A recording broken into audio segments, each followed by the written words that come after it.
Hi there, Isha here from Isha Roper Coach, and welcome to this episode 7 of Higher Life TV, where I take concepts that are considered spiritual, new agey or esoteric and show you how these are actually really practical tools that you can apply in your life right now to really improve your daily experience of it.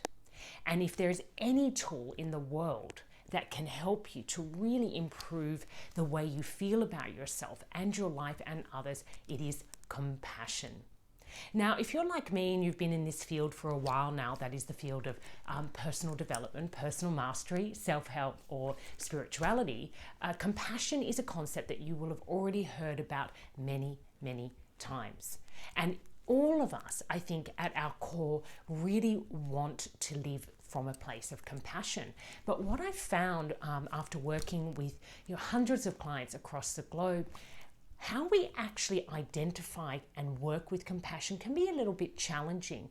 We have an idea about what it is, this idea that in some way, shape or form, you can feel a sense of loving understanding about a situation or another person.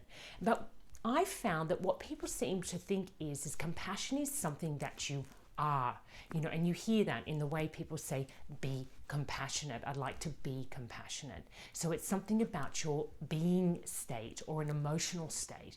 However, compassion is something quite different. It's actually a process that you go through, and the ability to be compassionate is an outcome of this process. And why it's so important to understand how compassion is created in our lives is because it is a precursor for one of the most important human capacities, and that is the ability to forgive. And actually, I would propose that it is almost impossible to forgive yourself or somebody else if you haven't gone through the process of compassion first. And in this episode, I want to explain why. And I want to finish the episode by also introducing something that I'm not going to dive too deeply into this episode, but next episode, and that is how compassion is the most powerful antidote we have to one of the most insipid, dysfunctional belief patterns that the human race is affected by at the moment, and this is perfectionism. Perfectionism is a very, very powerful, highly dysfunctional way of thinking that is creating a lot of ill health in the world today. And compassion is probably the most powerful tool that we can apply in our lives to slowly break down the power that perfectionism has over us. So what is compassion? Compassion is actually a process of consciously seeking to understand a situation from a place of wisdom. So, to bottom line it is when we approach anything, any situation, any interaction we've had with somebody, any conflict, or approach our own feelings about ourselves, looking for wisdom. We are seeking to understand what is it that I need to understand and know about my situation in order to be able to move past it. And of course, being able to move past it is where forgiveness plays out. So what do I mean by this practically? Well, let's say that something has happened between you and another person. Somebody has done something to you that you feel has been harmful to you. You feel possibly abused or neglected by that other person. And where you're sitting right now might be in a place of anger or rage or resentment. And that is obviously a natural emotional experience to have when somebody has done something in which you feel violated or hurt. Now, commonly, us human beings like to stay in this place, this emotional space of anger or resentment or rage, and we might seek some kind of response from the other person, an apology, or we want them to understand what they've done to us. And being in this mind state of anger can keep us very, very stuck. It can also keep us in a very limited perspective of what's actually occurred. So when we seek to be compassionate, what we seek to do is to first think, what is the biggest story around this interaction that I've had with this other person? What might be going on in that other person's life that has affected the way that they have interacted with me today? And could that possibly play a part in why they were the way they were, or why I've reacted to that situation in this way? Now, you might use the compassion on yourself. You might consciously seek to understand what has been going on for me in the present or in the past, which might be a contributing factor to how I've received what has happened between me and this other person. Now, for example, in my own life, I have a very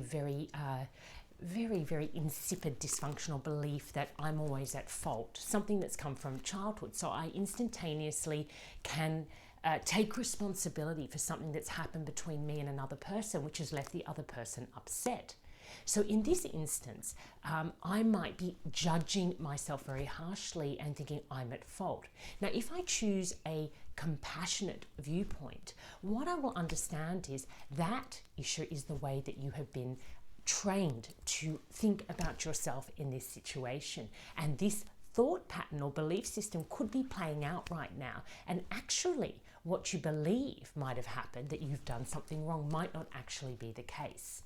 And so in choosing to understand the whole story around what has happened between me and another person, I'm seeking out a kind of wisdom, a higher understanding of this situation that may allow me to have more possibilities in how I respond, or what kind of actions I might take when I decide what to do about the situation that I've had with this other person.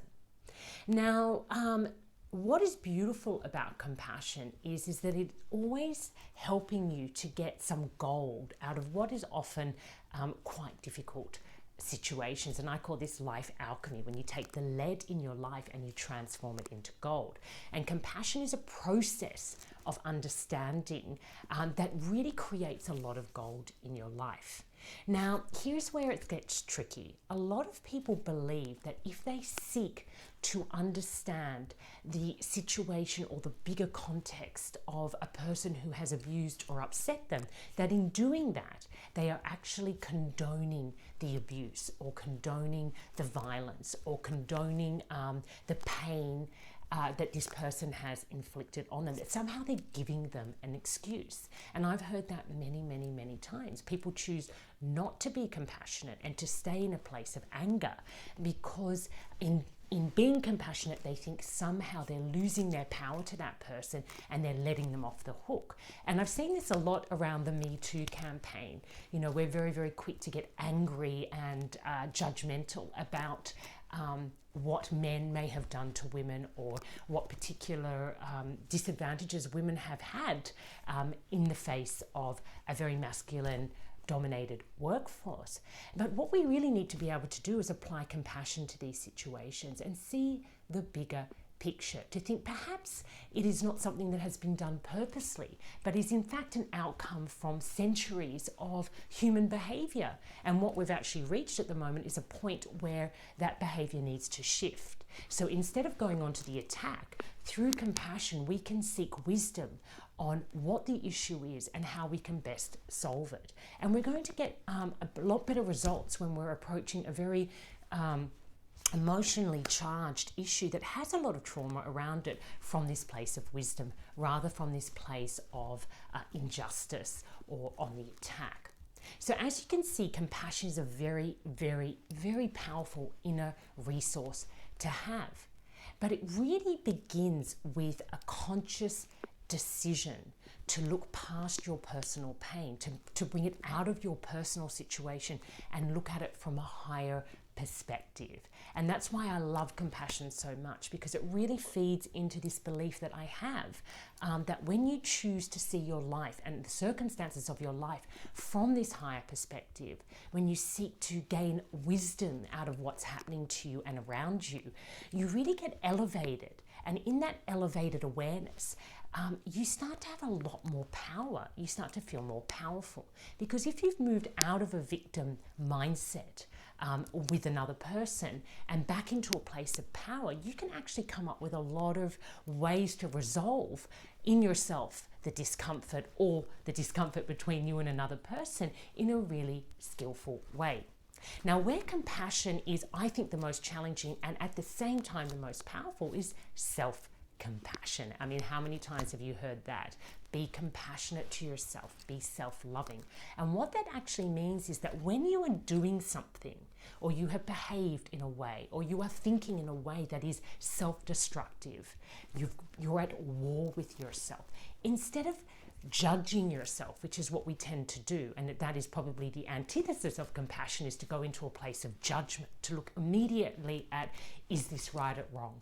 Is this good or bad? Am I evil? Am I angelic? It's this whole, shadow and light rhetoric that we use. That is a place of judgment. But in compassion, we're seeking something else, wise judgment. And in that, we say, not what have I done right or wrong, or what might be going on for me right now? What is it that is troubling me? What is it that I don't like? And we start, like a loving parent, to look at the bigger picture of our situation. Now, for me, that comes, really alive in my role as a mother. I'm incredibly judgmental on myself as a mother. And I have a lot of inner wars with myself about how I'm not doing well enough as a mother, and I don't take care of my children the right way, or I can't take care of myself. And so it's so important for me when these inner wars come up that I remember that motherhood is a very, very challenging time in most women's lives, and that I am not alone, that collectively women are struggling in terms of how they feel about themselves as mothers, due to this mind patterning that I talked about, perfectionism, where we feel overly responsible for our children and how they turn out. And I'm going to touch on that next week. So when I step into a place of compassion, I'm recognizing, oh, Isha, you're making it personal, you're judging yourself, but actually what you're going through is something bigger than you. It's a growth opportunity, it's a spiritual development. And what do you need right now to be able to feel at peace with yourself? And most of the time it's just, wow, all I need to do here is breathe and stop judging myself. Just be kind. And usually that just involves breathing, letting go, and going and reading a trashy novel just to help break that mind pattern. So you can see here how what compassion is doing for me is, tapping me into a larger story, a larger power system where I can actually feel some relief in my life when that self-critical aspect of myself has really taken over my mind. So I really wanted to let this land today, namely that compassion is a process that you go through. You choose for it. It's a process of learning how to use a wise judgment when you're going through something that's difficult within yourself or with another person, and not to use a judgment in which you either belittle yourself or try to be more powerful or smarter or grander than another person in order to get the relief that you're looking for. So I really hope that offers you an interesting and perhaps more practical way to use compassion or to access it in your life. So any single time that you're coming up against that hard-asked part of yourself that's, pushing you to do better, to improve or to fix or solve yourself, or anytime you find yourself in a very difficult place with another human being, you can just call on that skill of compassion. You can say, look, let's stop making this personal. I know I'm in pain.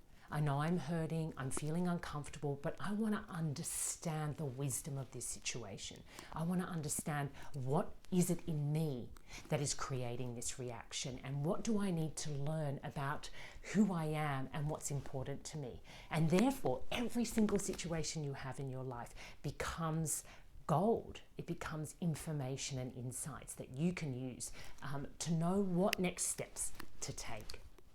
So I'm so happy to be back with you. It's been a few months since I've been online. I've been taking a bit of time out with my family and, allowing some time for compassion in my own life, time to step back and reflect on, some of the difficult emotions I've been feeling around my work, my roles as a mother, my role as a coach, and just seeing, what's the bigger picture for me. And now I'm back here, I'm feeling a lot more clarity again, and I'm really, really happy to be continuing this journey on with you. So if you like these videos, obviously stay tuned. Next week we'll be talking about perfectionism. If you want to know more about the work I do, visit my academy, the Higher Life Academy, or my website isharopetcoach.com.au. Until next time, take care and love life.